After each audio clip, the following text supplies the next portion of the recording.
کدانہ Abram سے محفوظ رکھتا ہے۔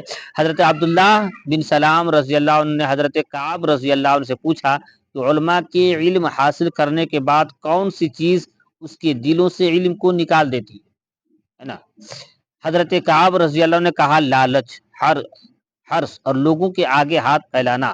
کسی شخص نے حضرت فضل رحمۃ اللہ سے اس قول کی تشریح چاہی تو انہوں نے جواب دیا کہ انسان لالچ میں جب کسی چیز کو اپنا مطلوب مقصود بنا لیتا ہے تو اس کا دین رخصت ہو جاتا ہے، اور حرص یہ ہے کہ انسان کبھی اس چیز کو اور کبھی اس چیز کی طلب میں رہتا ہے، یہاں تک کہ وہ سب کچھ حاصل کرنا چاہتا ہے، اور کبھی اس کی مقصد کے حصول کے لیے میرا سابقہ مختلف لوگوں میں پڑے گا۔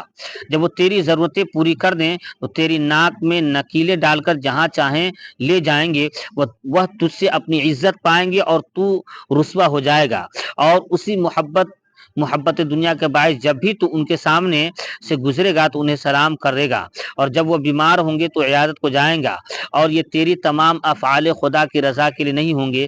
تیرے لیے سب سے اچھا ہوتا اگر تو ان لوگوں کا محتاج نہ ہوتا۔ کیا مطلب؟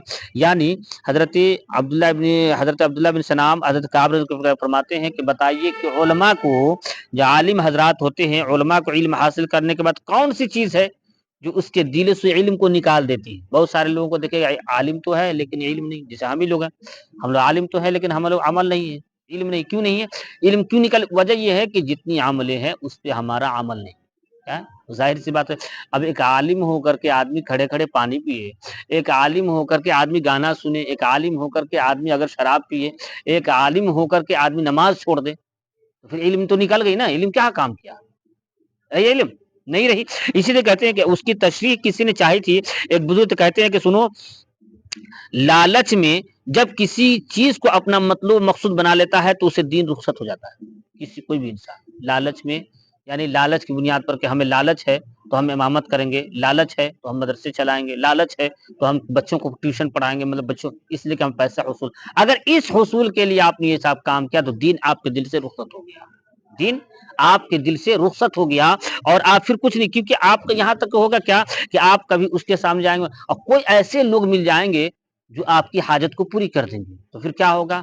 اب اسے جہاں دیکھے السلام علیکم، آپ رسوا ہوئیے گا، اس کی عزت کیجیے گا، اور وہ بھی کہے گا دیکھ مولانا کو میں نے ہیلپ کیا تھا کہ مجھے سلام کرے گا، اب وہ آ کے سلام کرے گا، سلام، وہ عزت چاہے گا اور آپ رسوا ہوئیے گا جہاں بھی، یہاں تو کوئی بیمار ہو تو آپ اجازت کیا کہ آپ ہم نے ہمیں بڑی مدد کی، بڑی مدد کی، یہ بلکہ بہتر یہ ہوتا کہ انسان ان تمام چیزوں کو چھوڑ دیتا، خدا کا محتاج بنتا۔ اور اسی وجہ سے اب ایک بات آپ آ گئی تو سن لیجیے، سرکار وارث پاک رضی اللہ تعالیٰ عنہ کے تعلق سے بات آتی ہے کہ آپ نماز نہیں پڑھتے تھے، معاذ اللہ، یا اللہ کی پناہ، یہ سب کے سب لوگ ڈھونگی ہے، بلکہ سرکار وارث پاک ہمیشہ نماز پڑھتے تھے۔ ہاں یہ الگ بات ہے کہ نماز پڑھتے ہوئے کبھی دکھتے نہیں تھے۔ ایک بار کہ چوچھا شریف کے ایک بزرگ ہیں، میں ان کا بھی نام ذہن سے نکل رہا ہے، وہ تشریف لے جاتے ہیں دیوا شریف، تو وہ جب آتے ہیں تو سرکار وارث پاک کو پتہ چل جاتا ہے، آپ نے فوراً خادم خاص کو بولا کہ بابو جلدی پانی لاؤ، پانی لاؤ، وضو بنائے، وضو، اور وضو بنائی، اور دونوں بزرگوں نے ایک دوسرے کو دیکھا اور بس نظر سے نظر ملی، اور وہ کہ چوچھا شریف کے جو آل رسول تھے وہ چلے گئے سیدھا مسجد میں، مصلی امامت پہ کھڑے ہو گئے، وارث پاک بھی پیچھے سے وضو بنا کے گئے، ان کے پیچھے نماز پڑھی اور نماز پڑھنی شروع کر دی۔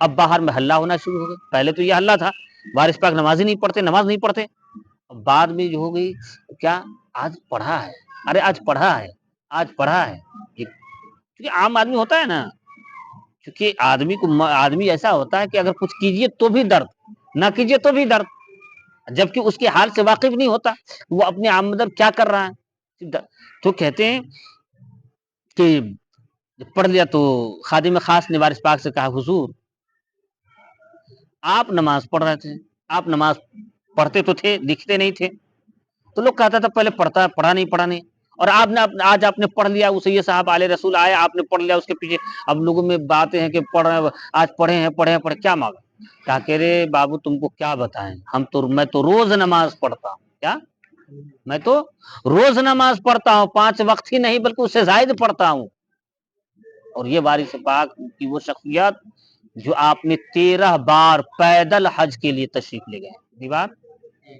13 جس میں سے شاید قریب 4 یا 5 پر ہندوستان سے اور بقیہ دیگر ممالک سے پیدل. اور آپ وہ شخصیت ہیں جنہوں نے 13 سال تک رمضان کا مہینہ خانہ کعبہ میں تراویح پڑھی, اور تراویح کے بعد نفل نماز کے لیے جب کھڑے ہوتے تھے تو ایک رات میں مکمل قرآن پڑھ لیا کرتے تھے. سبحان اللہ, وہ عبادت کا معاملہ تھا, نفل نماز میں. کون کہتا کہ وارث پاک نماز نہیں پڑھتے تھے؟ ایسے ڈھونگی وارثی ہے, ایسے ڈھونگی وارثی اس کہتے وارث پاک کہتے میرا کوئی تعلق نہیں ہے, میرا کوئی طریقہ سروکار نہیں ہے, جو نماز نہ پڑھے وہ میرا نہیں ہے, میں اسے نہیں جانتا. وہ وارث پاک تھے.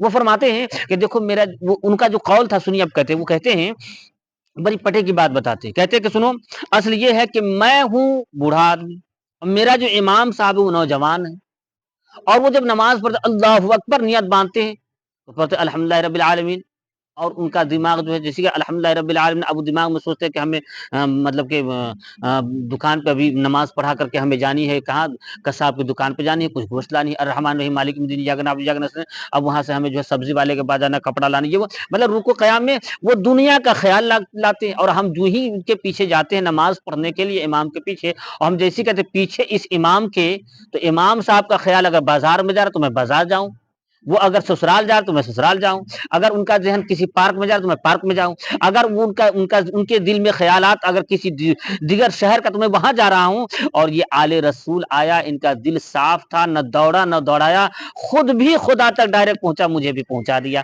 اس لیے میں ان کے پیچھے نماز پڑھا. یہ امام صاحب, تو یہ کون تھے؟ وارث پاک وہ شخصیت تھی اللہ کی, وہ عارف باللہ تھے جو اپنے امام کا دل پڑھ لیا کرتے تھے. سبحان اللہ.